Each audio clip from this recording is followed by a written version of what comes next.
નમસ્કાર મિત્રો, કિસાન સમાચાર ચેનલમાં તમારું ખૂબ ખૂબ સ્વાગત છે। દેશ, દુનિયા અને ગુજરાતના તાજા, મોટા અને સૌથી મહત્વપૂર્ણ સમાચાર જાણીએ તે પહેલા તમે ચેનલમાં નવા હોય તો ચેનલને જરૂરથી સબસ્ક્રાઇબ કરીને વિડીયો લાઈક કરી દેજો। આજના સૌથી મોટા સમાચાર। ગુજરાતના યુવાનો કોરોનાની ચપેટમાં। વડોદરા શહેરના નવા યાર્ડના 2 વૃદ્ધ ભાઈઓ પૈકી એકને કોરોના તો એકને સિઝનલ ફ્લૂની ઝપેટમાં, જ્યારે આજાવર રોડના પ્રોડ છારણી જકાતનાકાનો યુવાન કોરોનાની ઝપેટમાં આવી ગયો છે। સયાજી હોસ્પિટલમાં હાલ કોરોનાના 3 અને સિઝનલ ફ્લૂના 2 દર્દીઓને મળીને 5 દર્દીઓ સારવાર હેઠળ છે, જ્યારે કોરોના અને સિઝનલ ફ્લૂથી પીડાતા 5 દર્દીઓ સયાજી હોસ્પિટલમાં સારવાર હેઠળ છે। વેકેશન અને મેળામાં લોકોની ભીડ એકઠી થતી હોવાથી લોકોને ખાસ ચેતવણી લેવાની જરૂર છે।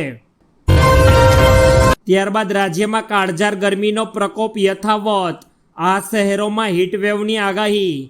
રાજ્યમાં કાળઝાળ ગરમીનો પ્રકોપ યથાવત જોવા મળ્યો છે, જેમાં હવામાન વિભાગે ગરમીનું 2 દિવસ યલો એલર્ટ આપ્યું છે, તેમજ સૌરાષ્ટ્ર અને કચ્છમાં હીટવેવની આગાહી રહેલી છે।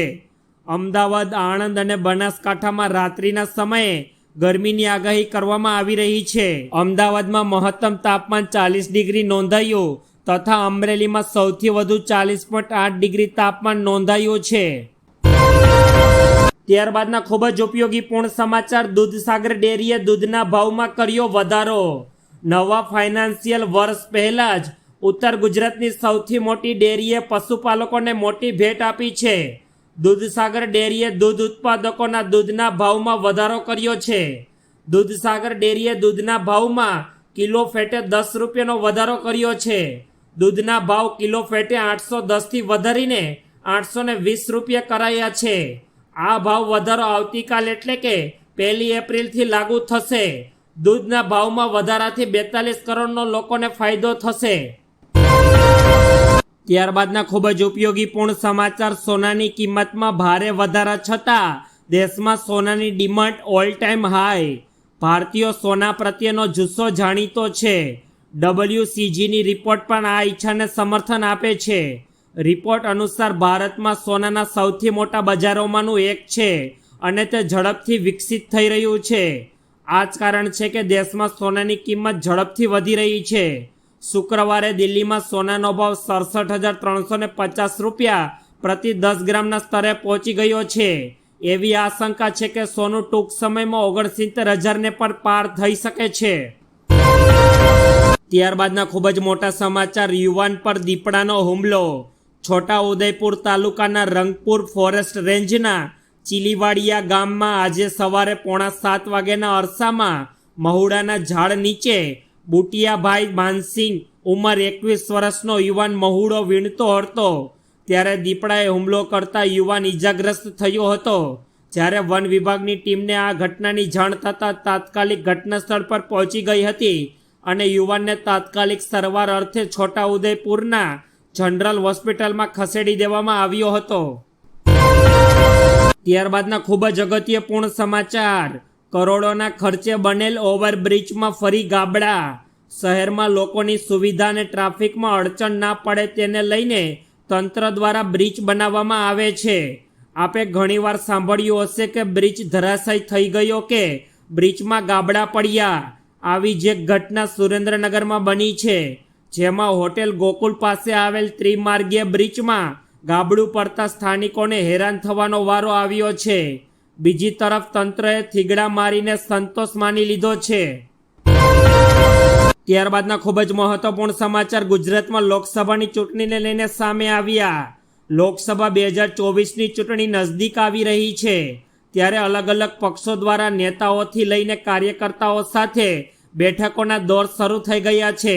ગુજરાત કોંગ્રેસના પ્રભારી મુકુલ વાંસિકે આજે અમદાવાદની મુલાકાતે આવ્યા છે, તો ચૂંટણીની તાડમાર તૈયારીઓ કોંગ્રેસ દ્વારા શરૂ કરી દેવામાં આવી છે। પ્રભારી મુકુલ વાંસિકનું કહેવું છે કે આ વર્ષે લોકસભામાં ગુજરાતમાં 10થી વધુ સીટ કોંગ્રેસ પક્ષ જીતશે। ત્યારબાદના ખૂબ જ અગત્યપૂર્ણ સમાચાર। ઉનાળો આવતાની સાથે જ પાણીની જરૂરિયાત વધવાથી આવકમાં થયો મોટો ઘટાડો। ઉનાળાના કપરા દિવસોની શરૂઆત થઈ ગઈ છે। ગરમીનો પારો પણ સડસડાટ વધી રહ્યો છે, જેથી પાણીની જરૂરિયાત પણ વધી, જેની સામે શેત્રુંજય ડેમ અને બોર તળાવમાં પાણીના લેવલમાં ઘટાડો થઈ ગયો છે। આવી પરિસ્થિતિમાં પાણીની વધેલી જરૂરિયાતને પહોંચવા માટે કોર્પોરેશન દ્વારા મહી પરેજમાંથી લેવામાં આવતા પાણીમાં 10%નો વધારો કરી દેવામાં આવ્યો છે। તેમ છતાં પણ 6 થી 8 MLTની ઘટ દેખાઈ છે। ત્યારબાદના અત્યંત અગત્યપૂર્ણ સમાચાર કાજલ હિન્દુસ્તાનીને લઈને સામે આવી રહ્યા છે। કાજલ હિન્દુસ્તાનીએ પાટીદાર સમાજને લઈને કરેલી ટિપ્પણીને લઈને પાટીદાર સમાજમાં રોષ જોવા મળી રહ્યો છે। મોરબીમાં હજારોની સંખ્યામાં નવા બસ સ્ટેન્ડ પાસે સરદાર પટેલના સ્ટેચ્યુ પાસે રેલી કાઢવામાં આવી હતી। બાઇક અને ફોર વ્હીલ સાથે મોટી સંખ્યામાં પાટીદાર સમાજ આ રેલીમાં જોડાઈ ગયો હતો અને કલેક્ટરને આવેદનપત્ર પણ અપાયું હતું। મોરબી જિલ્લા પાટીદાર સમાજ દ્વારા રેલીનું આયોજન કરવામાં આવ્યું હતું, જેમાં ઉદ્યોગકારો, વડીલો, મહિલાઓ અને વિદ્યાર્થીનીઓ અને યુવાનો પણ જોડાયા હતા।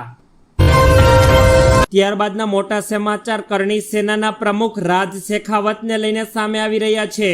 ગુજરાતમાં છેલ્લા ઘણા સમયથી કેન્દ્રીય મંત્રી અને રાજકોટ લોકસભા બેઠકના ભાજપ ઉમેદવાર પરસોત્તમ રૂપાલાના નિવેદનને લઈને વિવાદ ચાલી રહ્યો છે।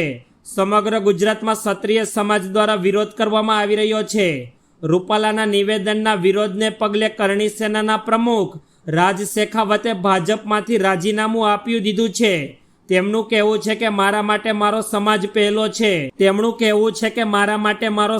પહેલો છે। તો તેમણે વિડીયો જાહેર કરીને રાજીનામું આપવાની વાત કરી છે। રાજ શેખાવતે ભાજપના પ્રાથમિક સભ્ય પદેથી રાજીનામું આપતા જ ભાજપમાં મોટો ખળભળાટ જોવા મળી રહ્યો છે। ત્યારબાદ ક્ષત્રિય સમાજનો રાજ્યભરમાં હજુ પણ ઉગ્ર વિરોધ।